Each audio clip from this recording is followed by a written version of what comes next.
Hello guys, ഞാൻ ഇന്ന് വന്നിട്ടുള്ളത് പാർവതി കൃഷ്ണയുടെ വൈറലായിട്ടുള്ളൊരു ഫേസ് പാക്കുമായിട്ടാണ്. അപ്പോൾ അതെങ്ങനെയാണെന്ന് നോക്കാം. ഫസ്റ്റ് നമുക്ക് വേണ്ടത് എഗ് വൈറ്റാണ്. അതിനകത്തേക്ക് നമുക്ക് ആവശ്യത്തിനുള്ള കോഫി പൗഡർ ഇട്ടിട്ട് ഒരു നുള്ളു മഞ്ഞൾപ്പൊടി ഇട്ട് നന്നായിട്ടൊന്ന് മിക്സ് ചെയ്തെടുക്കുക.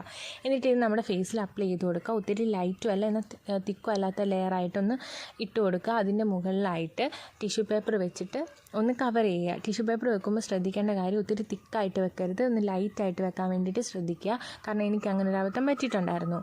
ടിഷ്യൂ പേപ്പർ വെച്ചിട്ട് അതിൻ്റെ മുകളിൽ ഈ ഒരു പാക്ക് വെച്ചിട്ട് നന്നായിട്ടൊന്ന് കവർ ചെയ്ത് സെറ്റാക്കുക. എന്നിട്ടിത് നന്നായിട്ട് ഉണങ്ങുന്നിടം വരെ വെയിറ്റ് ചെയ്യുക. പിന്നെ ശ്രദ്ധിക്കേണ്ട ഒരു കാര്യം എന്ന് വെച്ച് കഴിഞ്ഞാൽ നല്ല സമയമുള്ള ദിവസം മാത്രം ഇത് ചെയ്യാൻ വേണ്ടിയിട്ട് നോക്കുക. കാരണം അത്യാവശ്യം നല്ല മെനക്കെട്ട ഒരു പരിപാടി ആയതുകൊണ്ട് എനിക്ക് ഒത്തിരി നേരം ഡ്രൈ ആവുന്നിടം വരെ വെക്കാൻ പറ്റാത്തതുകൊണ്ട് ഞാൻ അത്യാവശ്യം ഡ്രൈ ആയപ്പോഴത്തേക്ക് മാറ്റിയിട്ടുണ്ടായിരുന്നു. പക്ഷേ അങ്ങനെയൊക്കെയാണെങ്കിലും റിസൾട്ട് എന്ന് പറയുന്നത് അമേസിങ് ആണ് സീരിയസ്ലി.